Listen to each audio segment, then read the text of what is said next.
Hi, I'm Bandit Keith from Blacklist International, and I'm a 5-time Seasonals Top Cut qualifier and the recent champion of the 4th Snapdragon Mobile Open round.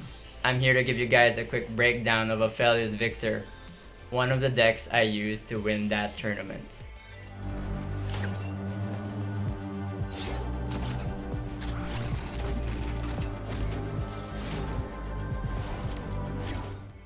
At its core, Aphelios Viktor is a very competitive mid-range deck with many ways to win. Knowing your win conditions and knowing how to work towards it is a surefire way to make this deck work out for you on ladder, gauntlets, and tournaments. Now let's talk about win conditions. Here are the basic ways for this deck to win. Let's go over them.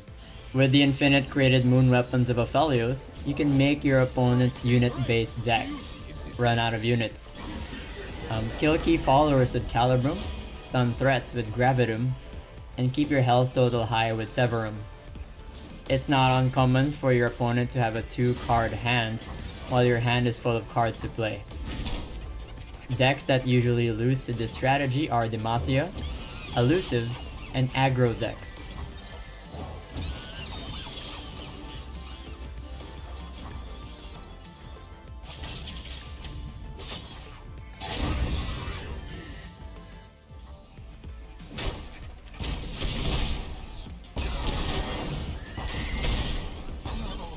Sometimes you can get the perfect keywords to win games that you have no business winning with Viktor.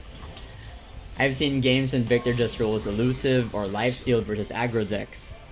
You can also make use of his high power as a Severum or Infernum target to swing games your way.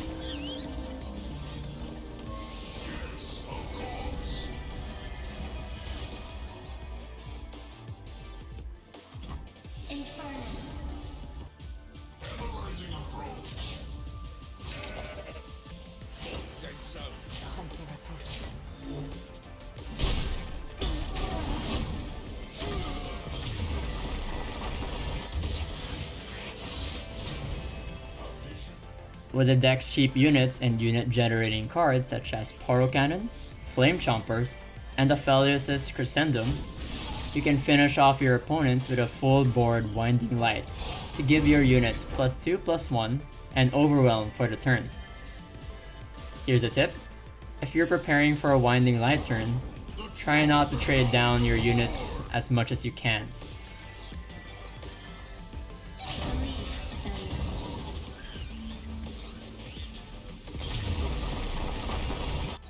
Now let's talk mulligan.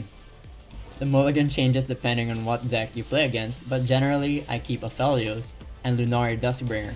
An early Aphelios can make a difference in all kinds of matchups.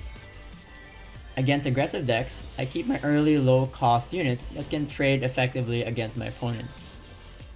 I only keep discard cards like Zonite Urchin, Poro Cannon, and Spacey's Catcher if I have card-generating cards like Mountain Goat, Lunari Duskbringer, and Boom Baboon. I always keep Aftershock versus Thralls or Sundisk. For slower decks, I sometimes keep Viktor if my hand is already very good. Generally, this deck is favored into any aggressive Noxus, PNZ, Shurima, and Bandle City decks, while it struggles into Demacia, Shadow Isles, and Freljord control decks. And with the recent nerfs to its weaknesses like Frozen Thralls, Quicksand, and Petricite Broadwing, I only expect this deck to get better in ladder and in tournaments. Though it has some bad matchups, they are never unwinnable. Just be sure to know what cards your opponents could be playing and your win conditions. That's it for the video, but to be honest, I couldn't cover all the small things in such a short span of time. So if you have any questions, feel free to message me on Twitter. Also, I'll be posting the deck code below, and if you enjoyed this video, feel free to like ESL's social media accounts for more Legends of Runeterra. Bye.